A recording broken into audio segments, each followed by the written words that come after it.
அன்பிற்கினியவர்களே, இன்றைக்கு how to connect God's energy, கடவுள் தன்மையினுடைய அந்த சக்தியோடு நாம் எப்படி உணர முடியும், அதோடு எப்படி உறவாட முடியும், அந்த உறவாடுதலின் மூலம் இந்த பூமியில் இருக்கும் வரை நாம் எப்படி உண்மையான அமைதியோடு இருக்க முடியும். அதான் விஷயம். உலகத்தில் இருக்கக்கூடிய எல்லாருக்கும் இருக்கக்கூடிய ஒரு பெரிய உணர்வு, அதுதான் பிறப்புக்கும் எல்லா உயிர்க்கும் என்ற ஒரு விஷயம். நீங்கள் அமெரிக்காவில் இருந்தாலும், ஆப்பிரிக்காவில் இருந்தாலும், இந்த உலகத்தினுடைய எந்த மூலையில் இருந்தாலும் உள்ளுக்குள்ள ஒரு உணர்வு எப்போதுமே இருக்கும். அந்த உணர்வு தான், அதாவது அந்த உள்ளுக்கு இருக்க உணர்வு என்னவென்று உங்களால் புரிய முடியாது, உங்கள் அறிவாலும் புரிய முடியாது, அறிவியலாலும் புரிய முடியாது. அதை கடந்து புரிய முடியும் என்று சொல்லும்போது உங்களுக்கு அது எப்படி அதை கடந்து என்று பல கோடி மனிதர்களுக்கு கேள்விகள் எழுந்துவிடும். ஆனால் அதுதான் இறுதி உண்மை.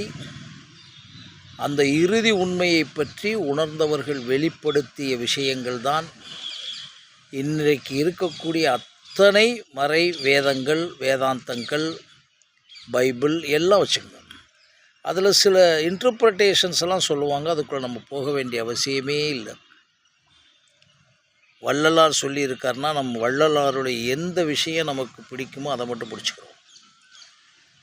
அவர்கள் படித்தவர்கள் அல்ல, இன்றைக்கு இருக்கக்கூடிய பிஹெச்டி படித்தவர்கள் அல்ல, வள்ளுவர் எந்த யூனிவர்சிட்டிலையும் படிக்கலை, ஏசு எந்த யூனிவர்சிட்டிக்குள்ளேயும் போகலை.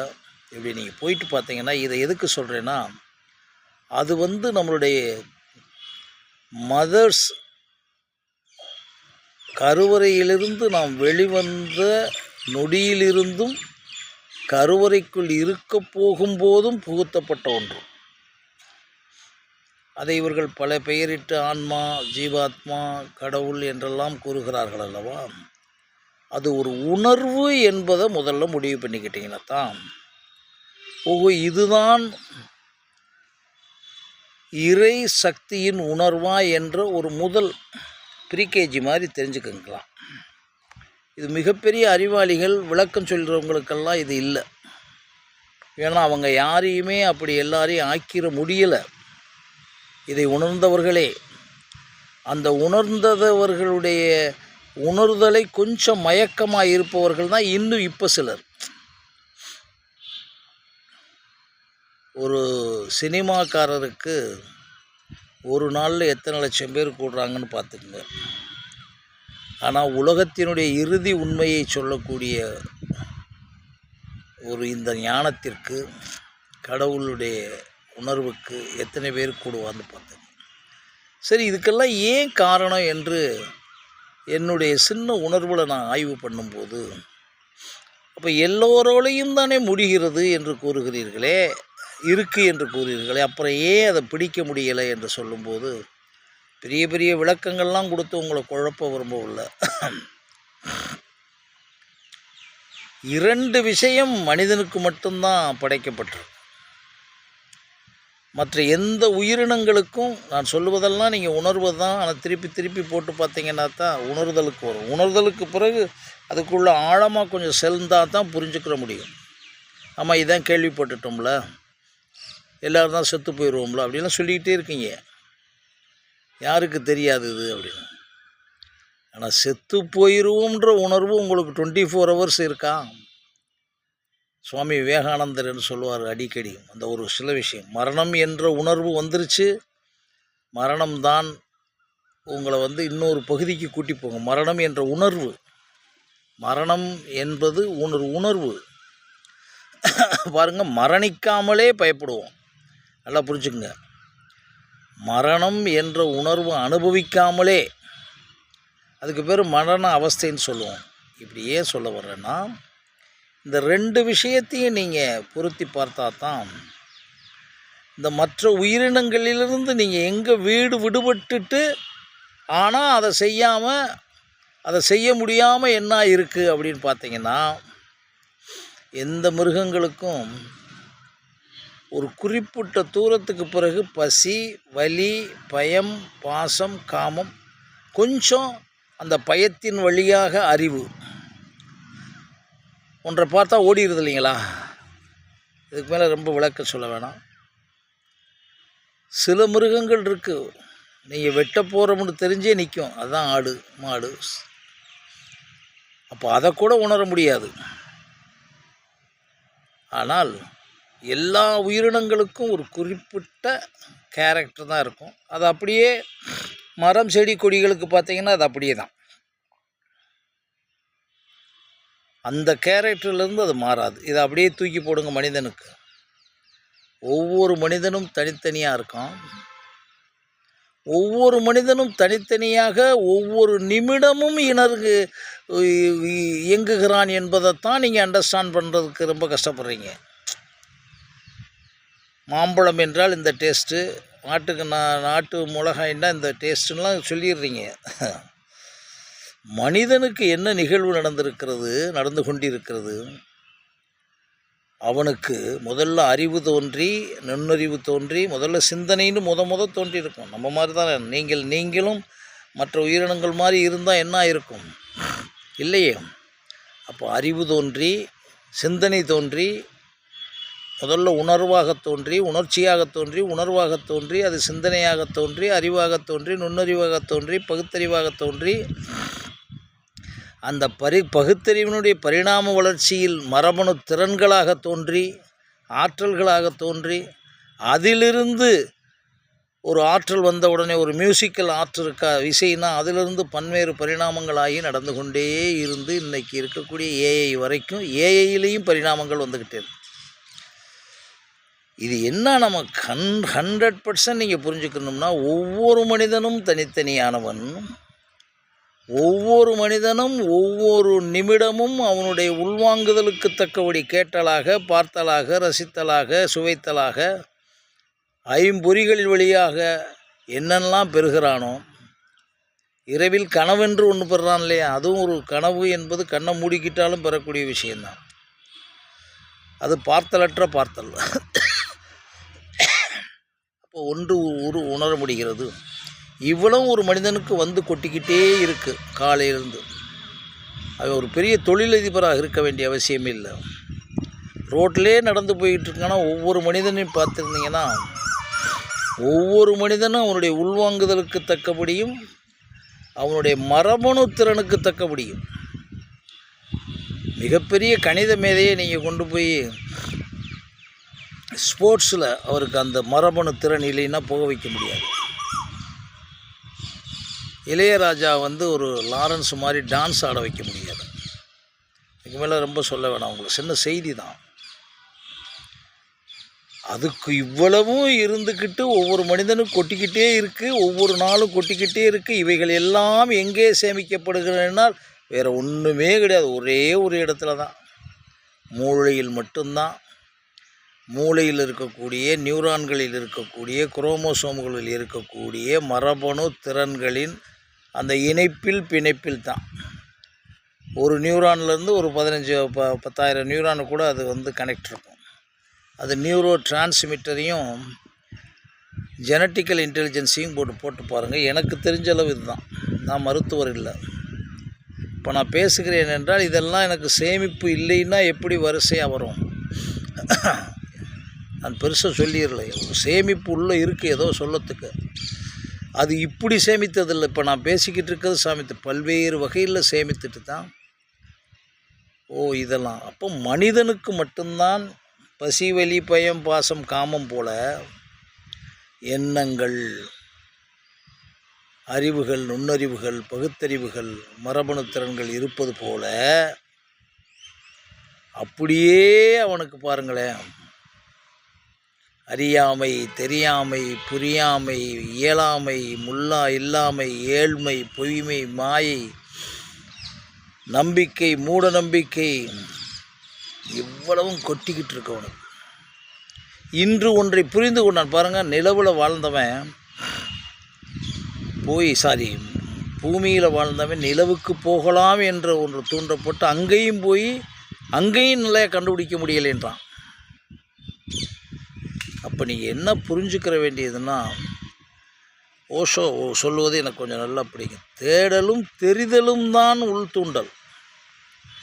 அந்த தேடலையும் தெரிதலையும் உருவாக்கின்ற ஒன்று ஏதோ ஒன்று இருக்கிறது. அதுதான் நீங்கள் வைத்திருக்கக்கூடிய இந்த உலகத்தில் ஓடிக்கிட்டு இருக்கக்கூடிய, நினைத்து கொண்டிருக்கிற, எல்லாரும் ஆசைப்படுகின்ற ஆனால் பிடிக்க முடியாத,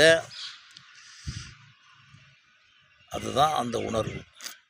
அந்த டிவைன் எனர்ஜின்னு வச்சுக்கிட்டாலும் சரி, காஸ்மிக் எனர்ஜின்னு வச்சுட்டாலும் சரி, யூனிவர்சல் எனர்ஜின்னு வச்சுக்கிட்டாலும் சரி, சூப்பர் கான்சியஸ்னஸ் எனர்ஜின்னு வச்சாலும் சரி வச்சுக்கோங்க.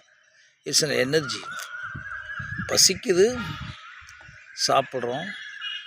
சாப்பிட்ட உடனே அந்த உள்ளுக்குள்ளே இருக்கக்கூடிய ஒரு உணவில் இந்த பசியை தீர்க்கக்கூடிய ஒரு சக்தி இருக்குன்னு சாதாரணமாக புரிஞ்சுக்கிருவீங்கல்ல, அவ்வளோதான்.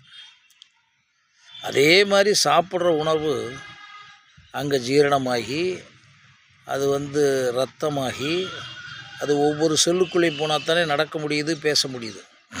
பட்டினியாக இருந்தால் என்ன? ஸோ இந்த ஒரு கம்யூனிகேஷன் பிட்வீன் இன்டர்ரிலேட்டடாக புரிஞ்சுக்கிறேன்.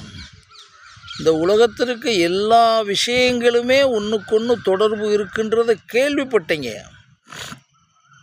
அதை உணர்வதற்குத்தான் இந்த ஹவு டு கனெக்ட் காடுன்ற விஷயத்துக்கு, அதை உணர்வதுடைய எனக்கு தெரிஞ்ச ஒரு விஷயம், உடலை பற்றி கோடி பேர் சொல்லியிருக்கலாம். உடலே தியானமாக நீங்களாக இருந்து உடலே தியானமானால் the first section of the spirituality உங்களுக்கு கொஞ்சம் டச் பண்ணும்.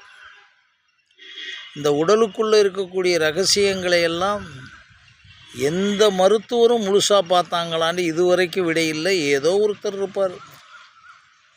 ஒரு கண்ணுக்கு இருப்பார், காதுக்கு இருப்பார், மூக்குக்கு இருப்பார், வாய்க்கு இருப்பார், பல்லுக்கு இருப்பார், அப்புறம் ஸ்கின்னுக்கு இருப்பார், அப்புறம் மூளையிலே 1000 விஷயங்கள் சொல்லிக்கிட்டு இருக்காங்க. உளவியல் மனசுக்கு மட்டும் இருக்கேன்னுவார். ஆனால் எல்லாமே எல்லையற்றது. அவர் தெரிஞ்சது சைக்காலஜி படிச்சிருக்கிறவரோ, சைக்காட்ரிஸ்ட் படிச்சிருக்கிறவரோ, நியூரோ சயின்ஸ் படிச்சிருக்கிறவரோ, அவர் பாடத்திட்டத்தை பற்றிய இன்ஃபர்மேஷன், அந்த இன்ஃபர்மேஷனை உணர்வதற்கு இவருக்குள் தூண்டப்பட்ட ஒரு இன்ட்யூஷன், அந்த இன்ட்யூட்டிவ் மேனேஜ்மெண்ட்டுண்டே தெரியாமல் எனக்கு இழுக்குது, அதை நினச்சா தான் அட்ராக்ட் ஆகுது. மியூசிக்கில் எனக்கு அட்ராக்ட் ஆகிறேன். இளையராஜா ஏன் ஆனார்னா, அவர் ஏன் டான்ஸ் ஆடலைன்னு கேட்டால் பதில் சொல்ல மாட்டார். கடவுள் கொடுத்ததெல்லாம் ஓகே. இப்போ கடவுளை பற்றி நமக்கு 100% ஃபீல் பண்ணிக்கிட்டு தான் சொல்கிறோம். அப்புறம் ஏன் சார் நீங்கள் டான்ஸ் ஆட மாட்டீங்க அப்படின்னா, எனக்கு அந்த திறன் இல்லைன்றாரு. இளையராஜாவை சொல்லி நினச்சக்கூடாது, எல்லாரையும் வச்சுக்கோங்க, நான் உட்பட வச்சுக்கோங்க. ஏன் திறன் இல்லைன்னா, அது ஏற்கனவே வந்திருக்கணும்ல. எப்படி வந்துச்சு? That is the DNA, that is the jeans, எது வேணாலும் பேர் வச்சுங்க. ஆனால் ஒரே ஒரு சின்ன கான்செப்ட் கண்டென்ட்டு தான் உங்களை இப்படி தூண்டி இருக்குன்றதை புரிஞ்சுக்கோங்க. இன்னும் பிறப்புக்கும் எல்லா உயிருக்கும்னு யாருக்கு தெரியுதோ 2 விஷயத்தை புரிஞ்சிங்கன்னா, இதுதான் பிறப்புக்கும் எல்லா உயிருக்குமா? கடவுளை விடுங்க, ஆன்மாவை விடுங்க, உலகத்தில் இருக்கக்கூடிய ஒரு புழுவிலிருந்து மனிதன் வரை, மனிதன்லே இருக்கக்கூடிய நம்பர் 1 இந்த வேர்ல்டு இன் மானிட்டரியில் இவர் தான் கடவுள், உலக பணக்காரன், அரசாட்சியில் இவர் தான், ஆட்சியில் இவர் உட்பட எல்லாருக்கும் ஒன்று இன்ட்யூட்டிவாக ஒரு microwave sensitivity of vibration is pulling you or pushing you. That vibration is known as God's energy. When you try to feel it, you can feel or sense it only through your body. From the body, where? From where? From the brain only. Or you can say mind. Mind is not a brain. Brain is not a mind. Mind is just a security or ஒரு சொல்லுவோம்ல, அந்த முன்னோடியாக போகக்கூடிய ஒரு சேவகன். when thought rises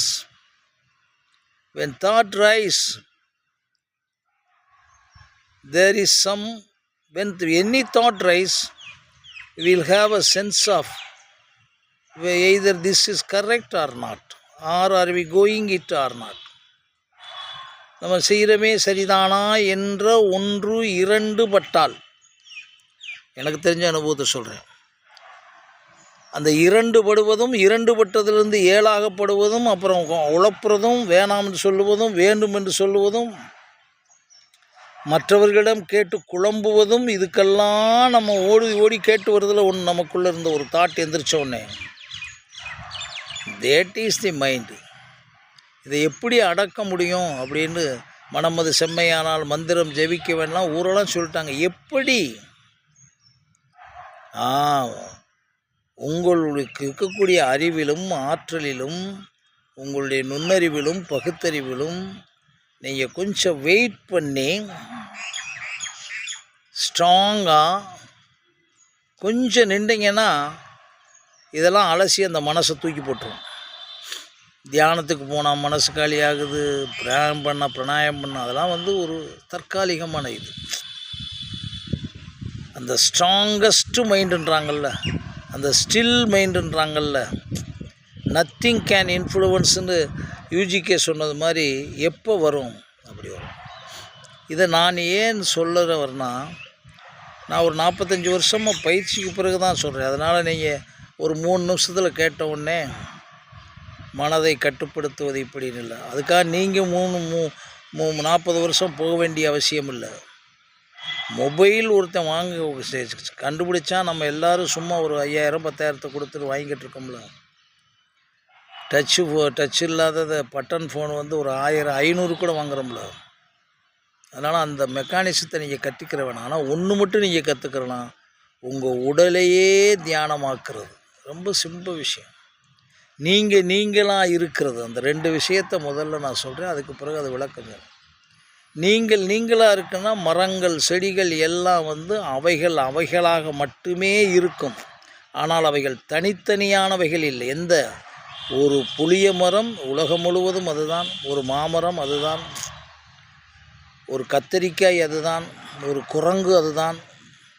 இங்கே இருக்க நாய் குறைக்கும், அமெரிக்காவில் இருக்க நாய் சிரிக்கவெல்லாம் சிரிக்காது, போட்டு பார்த்துங்க. ஆனால் மனிதன் ஒவ்வொரு நிமிடமும் 2 விதத்தில் ஓடிக்கிட்டே இருப்பான். பசி, வலி, பயம், பாசம், காமம்ல ஓடிக்கிட்டே இருப்பான். அப்படியே திருப்பி வந்தீங்கன்னா, கொஞ்சம் திருப்பி வந்தீங்கன்னா அறிவு, நுண்ணறிவு, பகுத்தறிவு, மரபணு திறன்களை ஓடிக்கிட்டு இருப்பான். அப்புறம் ஒன்று இதுக்கு இடையிலே அறியாமை, புரியாமை, தெரியாமை, இயலாமை, இல்லாமை, ஏழ்மை, பொய்மை, மாயை, பொறாமை, பேராசை, ஆணவம், நம்பிக்கை, இதிலெல்லாம் ஓடிக்கிட்டே இருப்பேன். இந்த 3உடைய காம்பினேஷன் தான் மனுஷன். புரிஞ்சுக்கணும். நேற்று வரை இப்போ ஒரு 8th ஸ்டாண்டர்ட் படித்த பொண்ணு ஓகே, அது 12th போனவுடனே இது பழைய பாடமாகிருதுல. 12th முடிச்சிருச்சு, ஐஏஎஸ் ஆயிடுச்சுன்னு வச்சுங்க, டிகிரி முடிச்சு. அப்போ ஐஏஎஸ் போனவுடனே ஐஏஎஸ்லேயே என்ன நம்பர் 1? ஸோ அதுக்கு முன்னால் அறியாமை தானே. இதை யாரும் நீங்கள் எடுத்துட முடியாது. ஆனால் இவ்வளவுக்கும் அடிப்படையாக இருக்க விஷயம் 2 இருக்குது. உங்களுடைய உடம்போட, அதுதான் பிறப்புக்கும் எல்லாம் உயிருக்கும். உடம்போட புழுவிலிருந்து மனுஷன் வரைக்கும் ஒரு கான்ஸ்டியூட் பண்ணி கன்ஸ்ட்ரக்டாக இருக்கிற விஷயம், அது அன்பிரேக்கபிளாக இருக்கிற விஷயம் 2 தான், லவ் அண்டு ட்ரூத். இதில் நீங்கள் இவருக்கு அதிக அன்பு வேணும், அதுக்கு அன்பு குறையெல்லாம் கிடையாது. அன்புன்றது உலகம் பூரா 1000 மர்டர் பண்ணவனுக்கிட்ட போய் ஆறுதல் பண்ணி அன்பாக பேசினா உட்காந்துருப்பான். ஒரு தீவிரவாதி அதுதான். இந்த ஒன்றை மட்டும் சரியாக புரிஞ்சுக்கிட்டு அதை நீங்கள் உங்களுடைய நினைப்பில், செயலில், சிந்தனையில், ஒவ்வொரு அணுவணுவான மனிதர்களோடும் உயிரினங்களோடு இருக்க தொடங்குறீங்கல்ல, அங்கே தான் நீங்கள் கடவுள் தன்மையினுடைய சக்தியில் ஏதோ ஒன்று தெரிய தொடங்குறீங்க. கோடிக்கணக்கான லட்சக்கணக்கானது வந்துருச்சு. அன்பே சிவம், அன்பே தெய்வம் எல்லாம் வந்துருச்சு. அப்புறம் ஒரு கேள்வி எழுப்பிக்கிங்க, அது கேள்விக்கு அடுத்த பதில் சொல்லுங்கள். ஏங்க கடவுள் தான் இப்போ எல்லாத்தையும் கொடுத்தாருல, மாடு ஆடு எல்லாம். மனிதனுக்கும் அதே மாதிரி வேறு எந்த மிருகத்தையும் அடித்து சாப்பிடாம, எவன்ட்டையும் கொள்ளையடிக்காமல், லஞ்சம் வராமல், ஊழல் வராமல் செஞ்சுருந்தா எவ்வளோ ஈஸியாக இருக்கும் அப்படின்னு கேட்கும்போது கொஞ்சம் அப்படியே உள்ளே போடுங்க. உலகத்தில் இருந்து பிறந்தவர்களாக ரமணரா, விவேகானந்தரா, அப்துல் கலாமை பிறந்திருந்தா என்னான்னு கேள்வி போட்டு பார்க்கும்போது அப்போ தான் அவங்க வரும். அது எப்படி அப்போ இப்படியே நடந்தது, அப்போ இது கடவுள் செஞ்சாருன்னா அதுவும் கடவுள் தானே செஞ்சுருப்பாருன்னு ஒரு கேள்வி வரணும். அந்த கேள்வியை போடுங்க. எனக்கு தெரிஞ்சதை நெக்ஸ்ட்டாக நான் சொல்கிறேன். நன்றி.